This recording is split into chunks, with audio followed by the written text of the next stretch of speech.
আসসালামু আলাইকুম এভরিওয়ান, নাজিস মামি চ্যানেলে সবাইকে ওয়েলকাম। নতুন আরেকটি রেসিপি নিয়ে আবার আপনাদের মাঝে চলে আসলাম। আজকে আমি আপনাদের দেখাবো কলমি শাক দিয়ে মসুর ডালের সুন্দর একটা রেসিপি।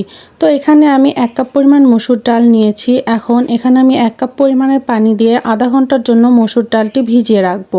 তো এটা ভালোভাবে ভিজিয়ে রাখতে হবে, এতে করে ডালটা সিদ্ধ ভালোভাবে হবে। তো এখানে আমি কলমি শাক কেটে পরিষ্কার করে ধুয়ে নিয়েছি, আর আধা ঘন্টা পরে ডালটাও আমি ভালোভাবে ধুয়ে নিয়েছি। এখন একটা কড়াইয়ে তেল দিয়ে আমি পেঁয়াজ কুচি আর মরিচ কুচি দিয়ে ভালোভাবে একটু বাদামি করে ভেজে নিব। তারপর এখানে আমি একটা গোটা রসুন কেটে নিয়েছি কুচি করে, তো সেটা দিয়ে দিলাম। দিয়ে হালকা ভেজে নেওয়ার পর এখন ধুয়ে রাখা মসুর ডালটা আমি দিয়ে ভালোভাবে সবগুলো একসঙ্গে ভেজে নেব।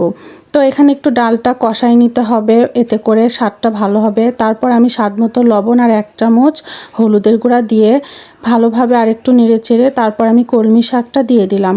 দেওয়ার পরে এখানে আমি 1 কাপ পরিমাণ পানি দিয়ে ঢেকে রাখবো। কিছুক্ষণ পর ঢাকনাটা খুলে ডাল আর কলমি শাকটা একটু উল্টিয়ে দিব, যেন সবগুলো একসঙ্গে ভালোভাবে সিদ্ধ হয়ে যায়। এখানে আমি আবারও 1 কাপ পরিমাণের পানি দিয়ে নিলাম, কারণ এটা আমি একটু ঝোল ঝোল করে নামিয়ে নিব।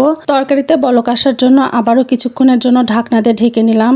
এই তো আমার তরকারিতে বলক চলে এসেছে, ডাল ও শাক খুব সুন্দরভাবে সিদ্ধ হয়ে গেছে। আমি এভাবেই ঝোল ঝোল করে নামিয়ে নিব। তরকারিটা নামিয়ে রেখে আবারও আমি চুলায় একটা প্যান বসিয়ে পেঁয়াজ কুচি আর একটা তেজপাতা দিয়ে হালকা করে একটু ভেজে নেব। পেঁয়াজ কুচি আর তেজপাতাটা একটু বাদামি করে ভেজে নেওয়ার পরে এখানে আমি 1 চা চামচ জিরে দিয়েছি, গোটা জিরে, আর 5 ফোড়ন 1/2 চা চামচ দিয়ে হালকা করে একটু আবারও ভেজে নেব। খুব সুন্দর একটা ফ্লেভার চলে আসবে এই সবগুলো ভাজার পরে। তারপর আমি এই তরকারিটা দিয়ে বাগার দিয়ে নেব। এই তো আমার খুব সহজে ডাল দিয়ে কলমি শাক রান্না করা হয়ে গেছে। আপনারা অবশ্যই বাসায় এটা ট্রাই করবেন, আশা করি ভালো লাগবে।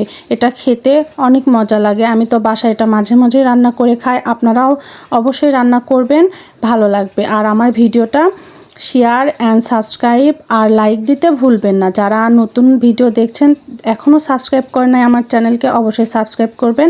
সবাই ভালো থাকবেন। আল্লাহ হাফেজ।